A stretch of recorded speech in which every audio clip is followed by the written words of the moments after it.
mengingat apa yang menjadi harapan manusia selama hidup di dunia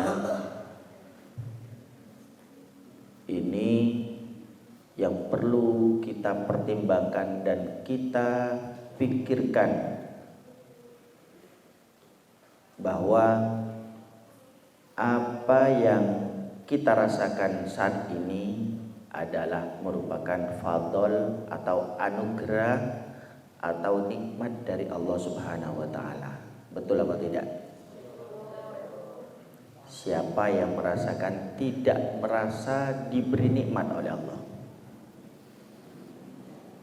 Semuanya merasakan nikmat. Yang merasakan nikmat luar biasa ketika kita melihat ada 3 golongan yang harus kita jadi perhatian. 3 golongan, 3 kelompok ini yang menjadikan pertimbangan kita menjadi hamba yang bersyukur. Siapa saja 3 golongan tersebut? Pertama, golongan orang-orang yang nasibnya tidak mujur, nasibnya tidak merasa bebas, hidup di dunia terkekang.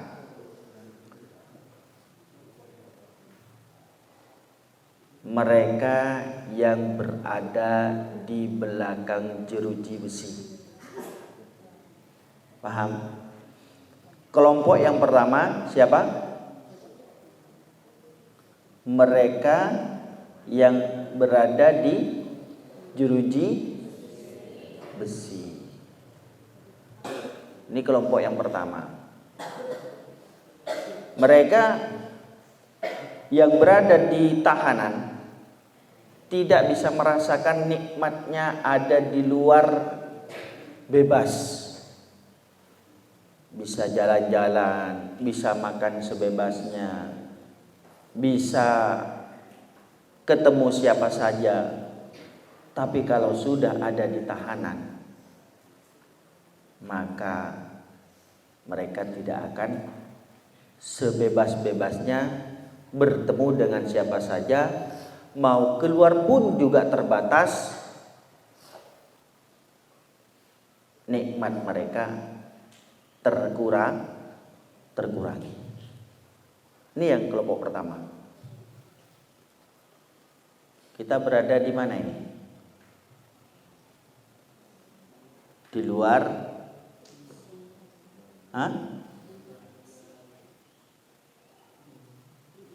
Di luar tahanan. Ada yang pengen?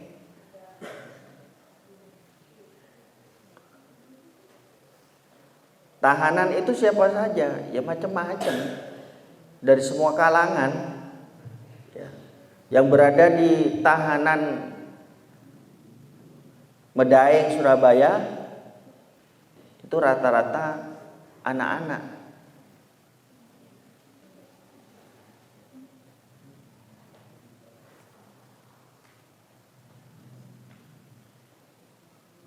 Contoh, mereka yang terjerat dengan kasus narkoba,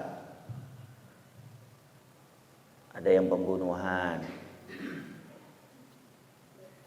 ada yang bertengkar, macam-macam. Maka kita harus bersyukur kita diberikan nasib yang mujur, nasib yang beruntung. Yang kedua, golongan yang menjadi pertimbangan kita menjadi hamba yang bersyukur manakala kita bisa melihat di saat orang yang terkena musibah ditinggal wafat oleh salah satu keluarganya. Paham kira-kira? Kira-kira orang yang sudah meninggal, masihkah dia berkesempatan untuk mengucapkan rasa syukur kepada Allah?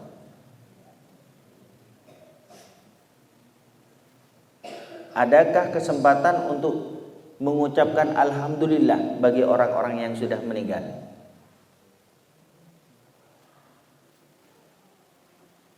Kira-kira ada mah? Mun sompamana bedereng mate, bah ngucap alhamdulillah. Semandiin buru kapi. Baca ke TV alhamdulillah. Puntu alhamdulillah. Pendemah ki cakap oleh alhamdulillah. Sudah tidak mungkin untuk mengucapkan rasa syukur. Nah, kita yang sudah mengantri, itu ngantri sebenarnya. Yang hidup akan mati. Yang mati tidak akan hidup. Hidupnya di mana? Di alam barzah nanti. Tidak akan hidup di dunia, tapi hidup di akhirat atau alam barzah. Nah, kita hidup di dunia ini punya kesempatan untuk bersyukur, untuk beribadah. Untuk apa kita beribadah? Untuk mengharap ridho Allah. Harapan kita pengen masuk surga apa masuk neraka? Kira-kira jalan-jalan menuju ke surga, jalan-jalan masuk ke neraka jelas apa tidak?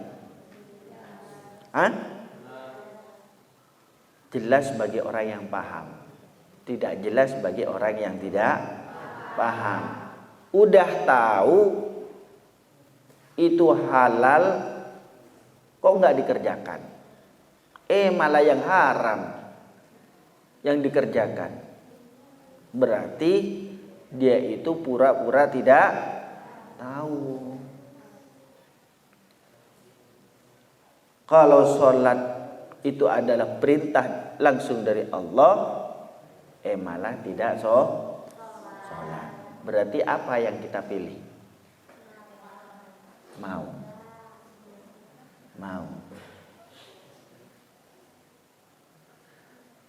Maka hati-hati.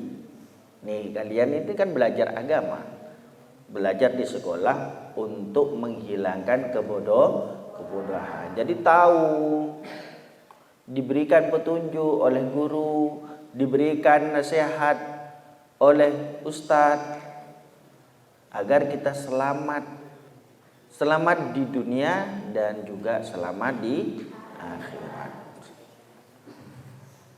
Yang laki-laki juga sama, yang perempuan juga sama. Bayangkan kalau kita berjalan sendiri-sendiri tanpa ada bimbingan dari guru, tanpa ada arahan dari orang tua, bagaimana jadinya? Sama halnya dengan binatang. Binatang tidak punya aturan, tidak punya undang-undang, tidak punya guru, tidak punya kiai. Jadi kalau ayam, kambing, sapi berbuat apapun saja, misalkan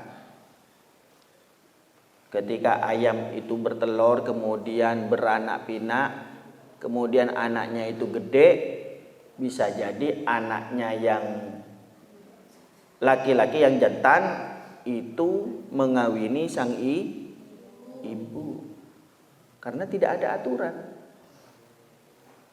Jadi kalau kita sebagai manusia berperilaku sebagaimana binatang, ya tidak jauh beda kan? Betul apa tidak? Udah ada aturan tapi ditabrak. Namanya pembinatangan manusia. Jangan sampai ya. Kita harus punya aturan, norma, dan etika. Karena Nabi Muhammad Shallallahu Alaihi Wasallam diutus ke muka bumi ini untuk menyempurnakan akhlakul karimah. Jadi manusia itu diatur, ya, diatur. Yang laki-laki dengan perempuan juga diatur. Tidak langsung serta-merta suka sama suka langsung serobot kumpul kebo. Islam mengatur, Nabi Muhammad mengajarkan caranya kalau pengen kumpul kebo nih ada jalannya. Jalannya pakai pintu akdun nikah. Baru setelah akdun nikah kumpul kebo silahkan. Itu yang namanya pergaulan bebas, sebebas-bebasnya. Kalau melewati pintu akdun nikah. Tapi kalau tidak melewati pintu akdun nikah berarti kebablasan. Tidak punya aturan. Nanti ada sanksi sosial. Tahu? Sanksi sosial akan menjadi gunjingan pembicaraan dari banyak orang. Oh ruang, sialaku, oh ruang, saya pengandung. Ingat hati-hati, jangan sampai kelewat batas. Termasuk ini yang kelas 2, kelas 3. Bukan hal yang tidak mungkin kalian berkumpul di sini ada benih-benih rasa. Paham? Ada benih-benih rasa, entah rasa benci, rasa suka, terserah. Rasa benci karena tidak dibalas cintanya. Rasa senang karena dibalas cintanya. Ini yang berbahaya. Jangan main api kalau tidak mau terbakar. Perjalanan kalian itu masih panjang. Perjalanan kalian itu masih lama. Jadi jangan jadikan perilaku yang hanya kenikmatan sesaat bisa menghancurkan masa depan. Paham kira-kira? Nah, kalau sudah paham, tinggal kita lanjut golongan yang ketiga yang menjadi pertimbangan hamba orang yang bersyukur. Yang ketiga adalah kita jalan-jalan ke satu tempat yang mungkin jarang kita kunjungi kecuali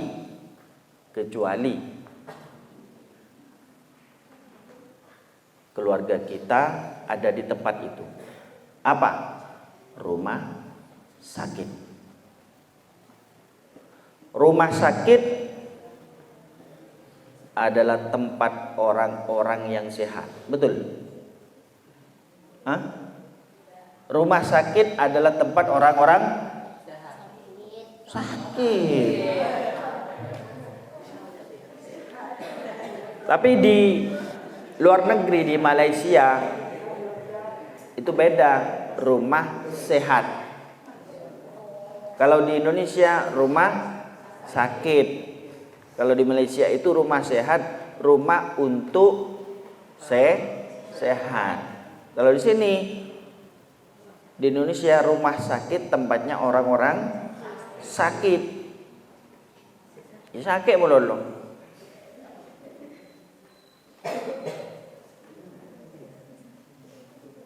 Di tempat itu segala macam orang yang punya macam penyakit, ada yang diberikan langsung kesembuhan, ada yang masih bertahap memperjuangkan nasibnya antara hidup dan mati, ada yang diantar langsung ngelbu bah mati. Ugide. Nah, kita masih ada di luar rumah sakit, maka harus banyak-banyak bersyukur. Ada yang matanya itu muncul kembang gara-gara main banyak game,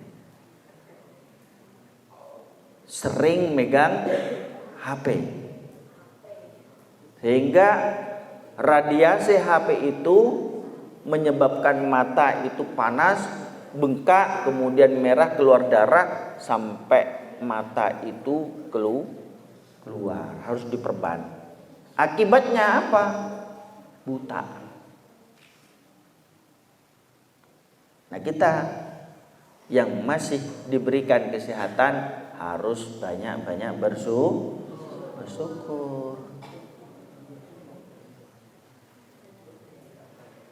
Paham kira-kira?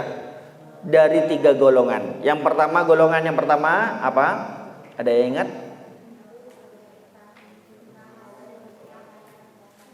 Golongan orang-orang yang ditahan.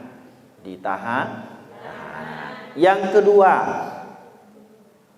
orang-orang yang sudah kuburan. Di situ nanti rumah masa depan kita. Kalau rumah yang bangunan ini hanya sebagai gambaran.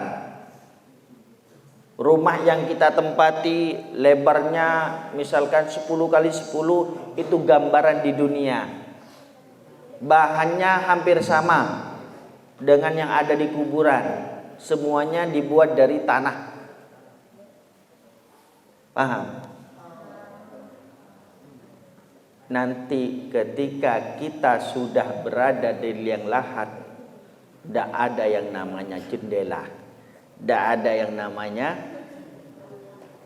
atap, tidak ada yang namanya tidak ada yang namanya kasur, tidak ada fasilitas. Yang ada adalah beberapa lembar kain yang nempel di kulit, kemudian bola tanah yang menjadi bantal kita. Tidak ada teman, nggak ada yang mau menemani.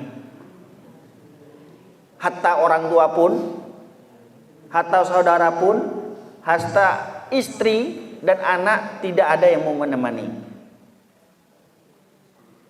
Kalau sudah berada di liang lahat. Pak, kerjain gue pak.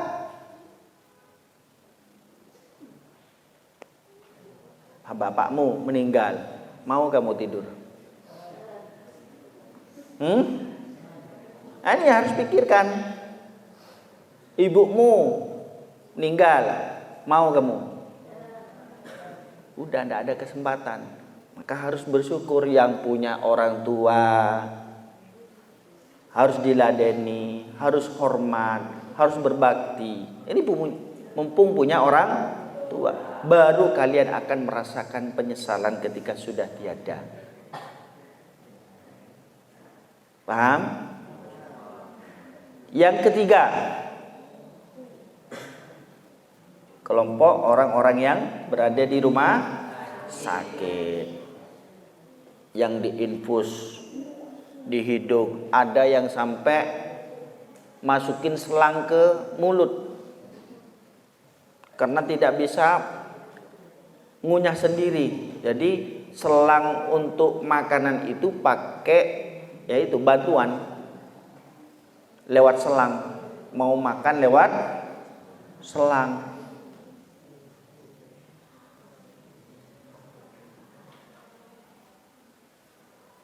Pernah ke rumah sakit, nak? Pernah? Lihat orang sakit apa? Korengan.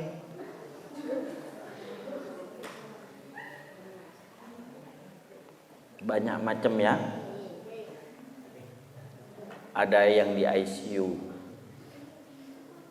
udah nggak denger siapa-siapa, udah koma, tinggal nunggu ajal. Ada yang masih sehat cuma diinfus saja, besoknya langsung keluar. Ada yang patah tulang.